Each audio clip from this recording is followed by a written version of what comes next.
everyone. I hope everyone's doing well. Coming at you here from Calgary, Alberta area. I wanted to talk to everybody a little bit. I've been getting tons of stuff. Still, there seems to be lots of anxiety and panic. So let's just get real and let's just talk about that a little bit. My friend today was telling me she gets these waves of anxiety. She'll be okay for a while and then she'll talk to a friend. She comes back down and she'll be about her business, and then the panic and the fear will just set in. Because there's just so many unknowns, and that's going to keep happening. So just keep letting it go. Some updates from Alberta and kind of what's happening here. We'll get into that a little bit. We're going to talk a little bit about our government response again, who's been doing what, and some of the fear mongering our government has been doing that's not helping the situation. We're going to talk about the realities of Albertans, what we're probably going to start to see happening here. And then we're going to start talking about economic collapse and how we need to prepare without panicking and hoarding, what to do and what not to do. I'm very hesitant to talk about prepping and being prepared online. But for those who know me, I've been living this lifestyle for 15 years. So whatever advice I can give us to help us prevent making the situation worse, and give some people some real understanding about what economic collapse. It doesn't happen the way it's perceived in the movies. In a movie, they've got an hour and a half to 2 hours to get through something. So they make the collapses happen really fast and extreme. But that's not a realistic timeline of what we should be expecting here in Alberta. Okay, so we're going to first talk about these uncomfortable changes. There's such an urge to try to find a solution right now. We don't know what it's going to look like in 6 months. So just take a breath. Every time that happens, in a few days, trust me, I'm a few weeks ahead of everyone psychologically and this stuff. In a few days, you'll start to calm back down. The fear and the panic will subside. We're seeing this with people in Italy. We're seeing this with people in China. The fear will you'll start to adjust and accept that this is the new normal. And there seems to be a lot of people talking about going back to the old way. We have to accept that it's never going to be the same anymore. We have a whole new perspective, of our global interchanges and how we're interacting and all this kind of stuff. So take a breath, just keep managing your mental health and your anxiety as this keeps happening. And just remember that it's actually going to be okay. This is just a reboot. This is going to be good for the economy in the long run. This is going to be good for people in the long run. This is addressing problems we couldn't fix before. These are new solutions that are coming. So just try to stay in that mindset that it is going to be okay. So a lot of people are talking about income support. I knew it was coming, right? We've seen France do it. We've seen Italy do it. We've seen it happening. We knew there was going to be some kind of a solution for people. So I didn't want people to get too panicked and worried about not having work, because everyone's situation is a little different, and there are going to be different programs that people might be applying to, whether it's EI or specific coronavirus aid. Try not to panic. Just be vocal. Let your friends know. Start getting in touch with governments. If you've been laid off recently, start your EI process now before the system gets overwhelmed, because a lot of people we've seen this happen with the 2013 floods in Alberta. The structure of organization is very cumbersome, and it's difficult sometimes to free up those funds. So start conserving what you can now. Start being prepared. Stop spending money on things you don't need to spend money on. That includes hoarding. So a big one for us is for the last month and a half now, I have not been going out to eat or fast foods or any of that stuff. And you save a lot of money when you don't live that way. A big part of that is absolutely because of coronavirus. So just accept that this stuff is going to change. So here, what we've been seeing in Alberta is, in my personal humble opinion, I haven't seen leadership from our elected officials. I'm really gobsmacked at how poor this is. We've got a premier that's wasn't even here for the first little bit of this, hasn't been addressing people in a rational, realistic way, skirting the issue on income support. Our medical system, our direction of what to do and things like that have been very confusing for people. The system has been overwhelmed, and people weren't being honest and real about that. It doesn't feel good to one day be told to just distance yourself and wash your hands, and then the person who's telling you to do that ends up getting coronavirus. It's a little unsettling for sure that are these procedures even working? And a part of that is not really, because we just haven't accepted that this is what's happening. We haven't rolled out management fast enough. So, for example, the other day, our chief medical officer was talking about how she doesn't think closing schools for 2 weeks is effective. And it shows, and creating kind of this doubt on what other provinces were doing. And then she starts talking about like it has to be 8 to 12 weeks, and so kids aren't going back till September, and so she's not going to close schools. And that caused fear and panic, because people are like, well, why aren't we doing something about closing schools, because that absolutely needs to happen. But then B, oh my gosh, what am I going to do until September if these schools close? So it caused, those are really valid points, but we're not even there yet. And for that to have been the response from our chief medical officer, it's like, whoa. The reason other provinces are talking about 2 weeks is because let's just address spring break. Let's just address spring break and get people on the page of being aware of disease mitigation during the spring break. And let's reassess in 2 weeks, because the truth is, we have no gauge on what is happening. So talking about stuff like all the way into September, all the way into the fall, is just too much. It's just too much to handle, and that's not good leadership. It's not about filtering information or preventing that information. We can have those discussions, but let's just take it one step at a time and fill Albertans in on the long-term plan that we're going to try it for 2 weeks. We don't think that it's going to work. There's potential for it to be longer, but for right now, let's just focus on this 2 weeks and let's just see where we go, right? Like that would have been a better response, in my opinion. The second thing that I noticed, and then the next day, by the way, they closed the school. So it just like totally freaked people out. And then the next thing they're talking about now is that what they've seen with influenza and other diseases is you get the first peak isn't so bad in the spring, but the second peak in the fall is way worse. So here we're talking about being in self-isolation pretty much all spring and summer, and having to adapt to life like this. And then we're talking about reliving another medical crisis in the fall that's potentially going to be even bigger. That just is like unleashing so much fear and anxiety on people. I don't think that was a very good leadership skill. Like, let's just focus at the task at hand right now and get this under control. So I think from a national level, we've actually seen a fairly decent response, a very calm response. I haven't watched too much of what Justin Trudeau has done, but I've been following the headlines, which is basically consistently talking about self-isolation procedures, getting people home, talking about our borders. I'm a little critical because now we've got our border open to America, but when you're dealing with Donald Trump, it is what it is, right? That was one of the things that Donald Trump really wanted to focus on, so that's fine. And there are a ton of snowbirds in America right now, so it is probably good that we're keeping those flights going to get people back home. I am a little nervous. We'll talk a little bit later about what could happen to our medical system as America starts to decline and enter their system of collapse.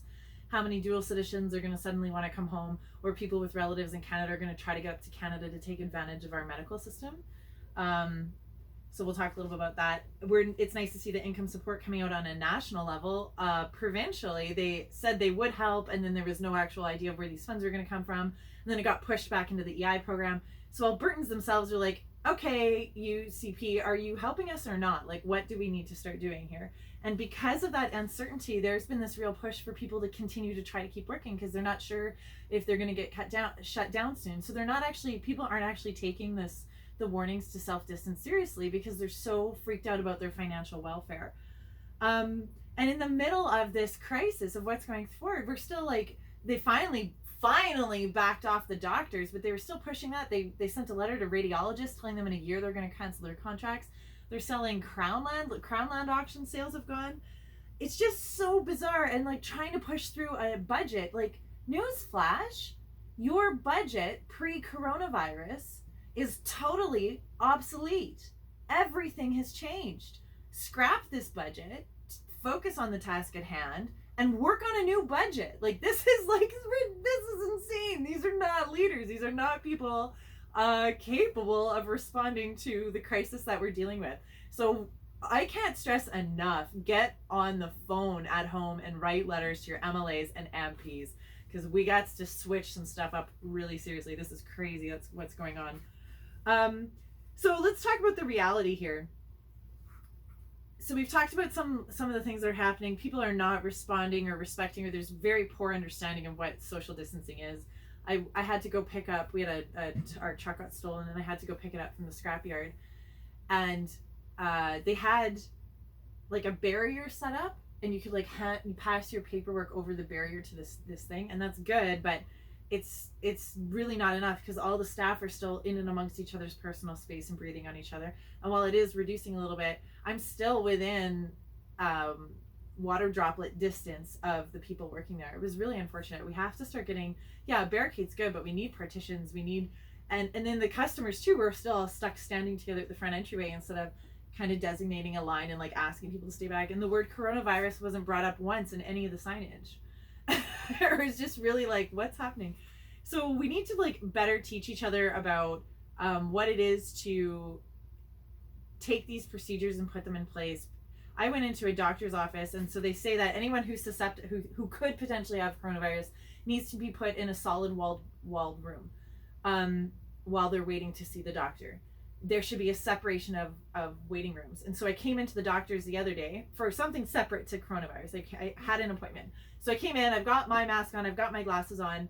I'm doing everything I can. And unfortunately, the poor woman, she's sitting there with a surgical mask. You could just see how embarrassed. I hope she felt good that I was in a mask too, but there is no, anyone who's sick needs to be separated. They should have had a second exam room that's where people sit and wait for the doctor. Turn that exam room into a separate waiting room, and everyone who's really, really sick or coughing or showing those symptoms has to go sit in that room, because now I'm being exposed, or elderly people that are coming into the waiting room because they have their regular checkups. The vulnerable people that are coming to these doctors' offices because they have legitimate issues are now potentially being exposed to coronavirus. This needs to be mandated in Alberta. Alberta AHS needs to tell every single clinic, every single doctor's office to create a separated room, or direct people with symptoms to go somewhere else. Even if it isn't to get tested for coronavirus, even if they have a cough and they're legitimately there for something else, we have to manage this better than just put on a mask. What was really sad too is when I got in there, the poor receptionist is sitting there without any protection, no partition, nothing.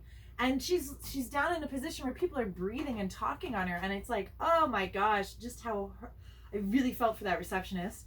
I get in to see my doctor. Not all the doctors and medical staff are even wearing any kind of protection at all. My doctor did put a surgical mask on because I explained to her, like, I'm autoimmune, I can't risk getting sick. So that was really nice. And then she's checking out my N95, like, oh yeah, where'd you get that from?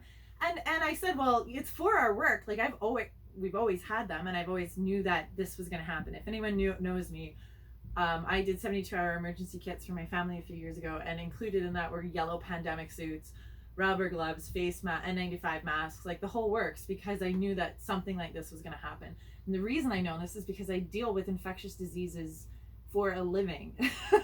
And I've talked to several municipalities about that these types of diseases are definitely contagious to people. And so I've asked municipalities to take biosecurity very seriously when you're bringing livestock into the city. So we can talk about that another day.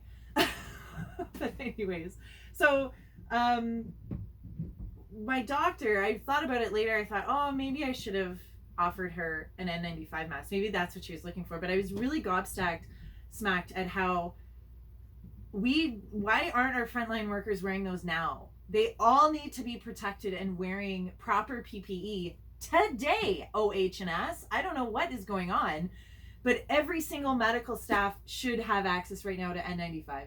Like, I was really disgusted at what I saw when I go into these clinics. I do not think Alberta Health Services is taking it seriously. Also, too, when I did our last video there where I actually went in to talk to the receiving line of everyone who's coming in to get tested, what was fascinating about that was the guy, he had his plastic visor on, but he's wearing a surgical mask. And he is literally face to face with people before they've even put on surgical masks. That guy should have been wearing an N95. I'm blown away that he was still he had a plastic visor on and a surgical mask. This is not okay. We need to be helping our frontline. If our doctors and nurses and caretakers and janitors and administrators all start going downhill because they're getting sick from helping people, we are screwed. We need to advocate like crazy right now for our doctors and our nurses, all the medical staff. This is just ridiculous. The government needs to be rolling out supplies and equipment for them and having better procedures for everybody on how to manage this disease. So that's that little thing. Okay, so let's get realistic here. Albertans, Canadians, we all have cabin fever. We have all been cooped up for months now with winter. Ski hills are closed. Like there's very little people can actually go out and do apart from like hiking, but even then you have to be cautious because now that people are at home and they're bored and the kids are jumping off the walls, like, and are we going to start cleaning our chandeliers and someone breaks their neck and now they have to go to the hospital? And like, you know, so like, because we're not in our normal everyday routine, it's likely that we could actually start injuring ourselves more frequently just trying to stay entertained. Unfortunately, let's get real.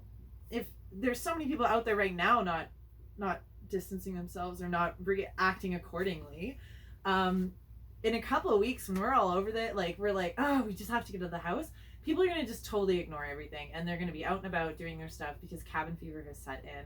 So we need to like really seriously crack down on this now, because I don't think people are gonna take it more seriously as this progresses and gets worse. I think people are just gonna be so fed up and so overwhelmed with the fear and the panic that this could actually get much, much worse. I thought we were doing better, but as I put my thumb on what people are talking about and most importantly, seeing the leadership that's come through, I think if we had good leadership, we would all be much calmer and have a better understanding that this is being managed. But because our leadership is just so atrocious right now, there's so much civil unrest underneath all this, it's really, really hard to put our confidence in this medical system. So yeah, stay home. We're also seeing people lying to doctors to get in, saying they don't have symptoms, or people saying they do have symptoms just because they want to get tested. So we're already starting to see like this unnecessary drain and strain on our medical professionals. A bunch of people have already, you know, selfishly gone and exposed other people because they came in and were lying about it.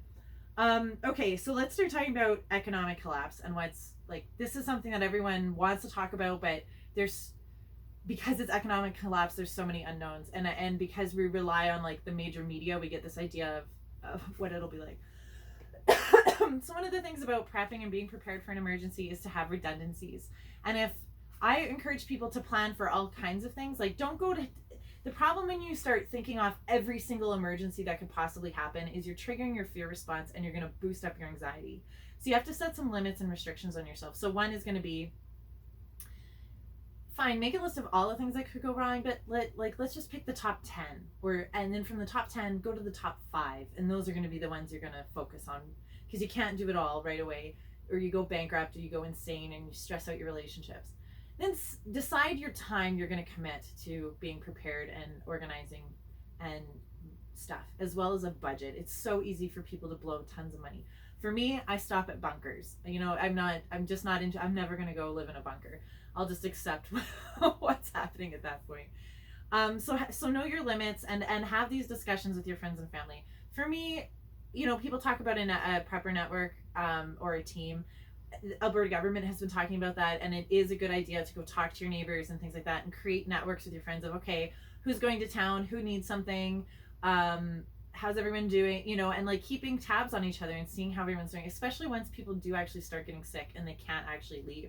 So it's really important to establish those networks. For me, I always think about like who I want in my team, more of the people that I'm going to miss. Who am I going to run into a burning building to try to save? Who am I going to be worried? Are you guys really okay? So the friends and family that you're really close and near and dear to your heart that you want to make sure are safe, help them get prepped and start talking about this stuff, so that you don't have to exert yourself to go save them. Help them help themselves, sort of thing. Some people are like, we need a doctor, we need a mechanic, we need an engineer, we need a pharmacist, we need a chemist, like, and that's fine. Having people with those skills are important too. But you know, like there's a lot to be said about herbologists and healers and psychologists and people who can deal with trauma, because trauma is going to be a big thing once these types of things start to happen. So being able to manage our trauma and our anxiety and all that kind of stuff, and being able to shift from the fear back onto focus and production. So having those kind of skill sets, interpersonal skill sets, people who can problem solve and talk with people, because we're so into social media, a lot of those skills have been lost over time. So start working on those types of things and talking with other people in your community and building your network. So collapse, we always see it as fast, but a lot of it's actually quite slow. It isn't unless it's like an extreme event where food supplies and power grid and all that kind of stuff start to fall apart, okay. But when collapse first starts, as we're seeing right now, there's still food supply. People rushed out and hoard and dwindled our supply, but it's going to be replenished, and we are starting, we're seeing that. So there is this like, and there's more, there's going to be lineups for food, and there's going to be, it becomes a little bit limiting in some ways, but it's still there. We're not totally destitute yet. So I'm going to urge everyone right now to not go hoard stuff now. This is not the time to be hoarding at the grocery stores. Grocery stores right now are picked over, and the people who absolutely need to be there are the people that need to be there. So do not go and decide you're going to start prepping today and go to Costco and overwhelm the system. Do not do that. Just wait. You're going to make it so much worse if you do that now. So just wait. Plan and organize. Start sorting out what you have here at home. Use this time right now, and then make a list of the things that you're going to dedicate, because also you kind of need to hold on to a lot of your money right now. Things are really unfinancially insecure. There's something called callable credit. So when economic collapses, callable credit gets called. So that's like your credit cards, all that kind of stuff. A mortgage is fixed, but I think some line of credits are callable credit. So the problem when we start seeing, so what starts happening economically is we see interest rates drop, price of oil, all these things drop, because what's happening is there's trying to be this reboot and stimulation, and it's like an engine like sputtering, like, and it's trying to get stuff going. So right now it's like, oh my gosh, gas is so cheap. Okay, that's good. Maybe go stockpile gas, but the next thing that ends up happening is inflation starts to take over. So as our supply starts to dwindle and dwindle and dwindle, all of a sudden your milk goes from being $3 or $4 to $8 or $10. When you start to see that happening, those are kind of your red flags that something might start to be going off. So be aware of stuff like that. When Venezuela, for example, got stuck in the trade sanctions issues, and they were basically cut off from the world and had no power, they were fine for the first week, right? People were still kind of going about their thing, and then as the food supplies, things started to dwindle, coming from a global thing, that's when the panic started to set in, and that's when like fights over rice were happening, and all that kind of stuff. So once you start seeing the cost of things go through the roof, that's when we start dealing with panic modes where people are actually fighting to stay alive. There are people actually starving. People that are normally trustworthy are going to resort to trying to steal. That kind of stuff starts to happen at that point. So be prepared, like let the slow part happen. And the slow part in Calgary, I predict, is probably going to happen all summer long. It's going to be this really slow decline. It's going to be fine. No one's going to get too freaked out just yet. The reason I don't want you hoarding at grocery stores is because just leave that stuff. This summer, focus on your gardens, focus on food, focus on your own food production. Get as much local food under your belt, network as much as you can locally, and start securing that type of food source. Whether you get rabbits in your backyard, or don't tell Calgary, but a couple chickens or whatever, start securing a way for you to make some kind of food, and do it in a system, in a permaculture system, where you don't have to go buy feed for those animals.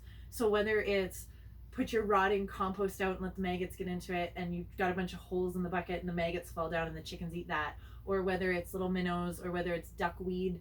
Maybe you've got a little pond in your front yard and you're growing duckweed, and that's what you're feeding your 2 or 3 chickens in your yard. Whatever it is, create a closed loop system where you don't have to go to the feed store and buy stuff for your animals for you to live. Create those systems. So there's tons of resources on permaculture, urban permaculture. Focus on that kind of stuff, because then in the fall, that's when you're going to can. That's when you're going to hoard. So all this bountiful food you've created, now you're going to stock up your supply if you haven't already. My house is covered in that stuff because I love to can and preserve, and so when I garden every year, that's what I'm doing. So long-term food sources and stuff like that. Start doing that for yourself. And then as that slow thing, maybe once or twice you go pick up a big bag of sugar so you know you've got some extra sugar, or that kind of stuff. Don't worry about flour. There's tons of grain farmers still in Alberta. Like, we're gonna whatever. But as this decline starts happening, you have to remember people are going to be getting sick and dying off, and the labor forces needs to get filled. At the same time, we're going to be dealing with the same old climate change that we've been dealing with, extreme drought events, extreme wet events, flooding. Like, this isn't over. The climate change doesn't stop just because of the coronavirus. So our global food supply is not only stressed right now from this pandemic, but it's going to continue, and it's already been stressed from global weather events, but it's going to continue. So we are going to see, and don't be alarmed when you see a disruption in the global food system, because that isn't necessarily a symptom of the panic is happening right now. That's a symptom of just collapse. That's just collapse. It's okay. Don't freak out just yet. It's normal for things like that to happen. It's when people start getting really crazy and violent, that's when it's like, yee! So just try to stay calm. Just try to keep it going. Accept that this is going to be a slow collapse. There's going to be little resurgences as this happens. There's going to be attempts to try to keep it going. You know, there's resourcefulness. There's lots of people right now that are finding ways to still make money with this crisis and help people who need help.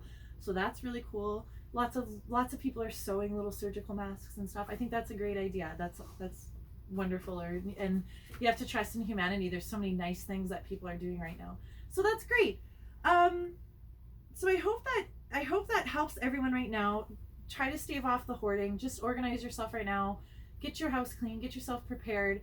Start making your bug out bag. So a bug out bag is really just like, if you had to leave the house right now, what would you grab and go with?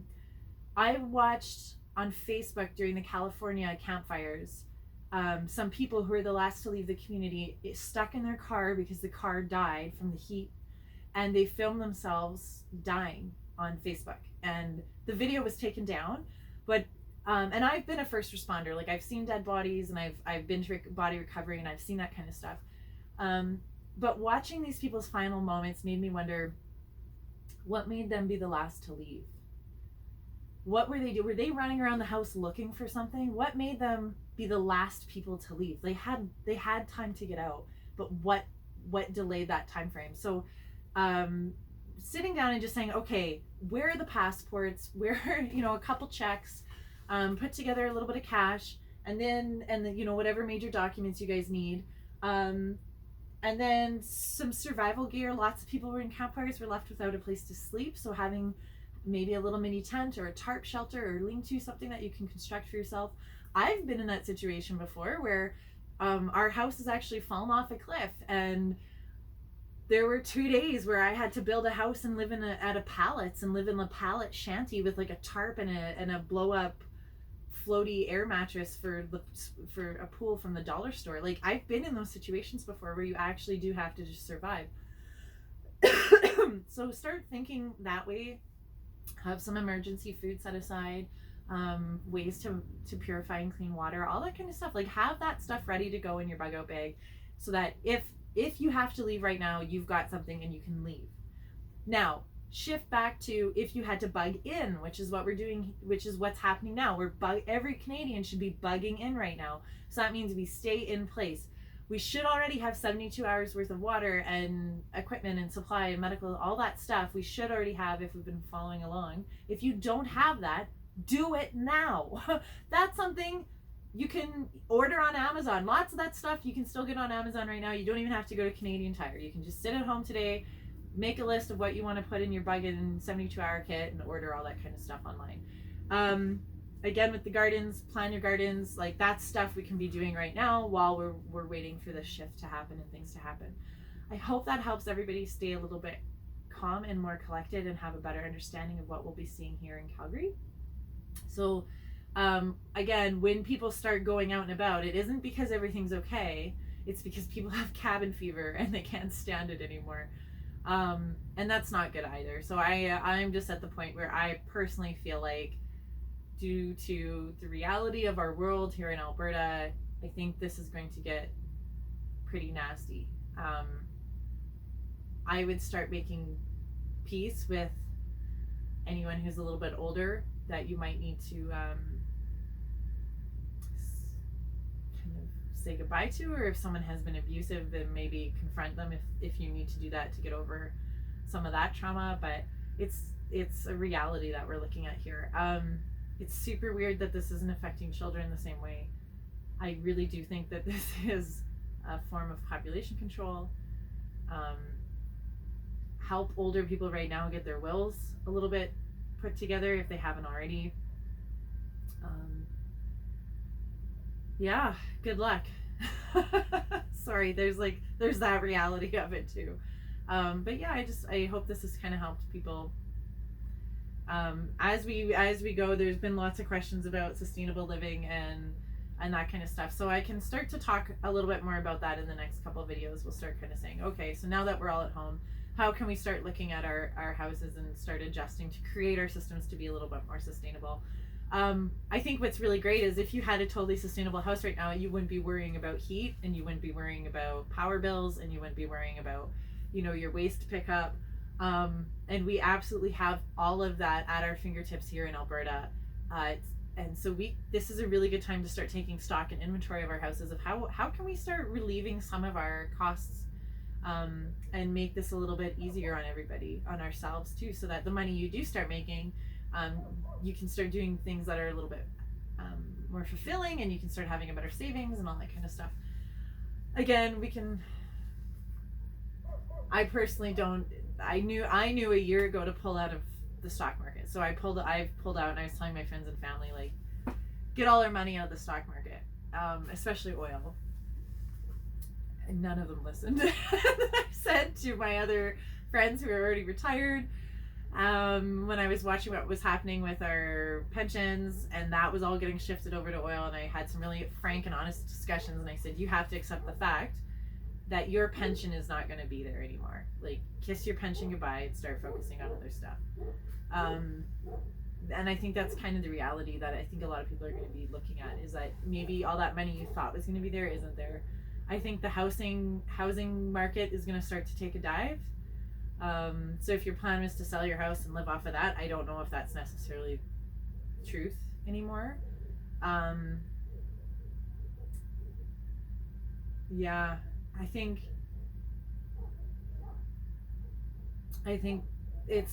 there's times it's probably time to start it's past the point of shifting money. The economy's collapsed, like the stock market's collapsing.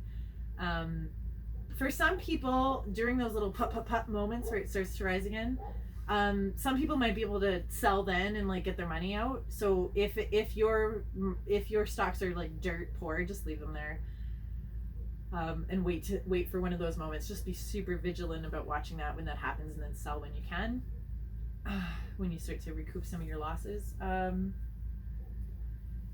Yeah, it's hard to. I don't give anyone really advice right now on what to invest in, because it's just so transitional. But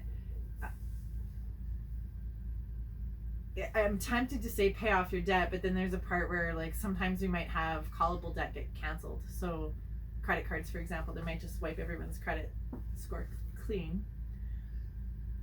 Your mortgages are probably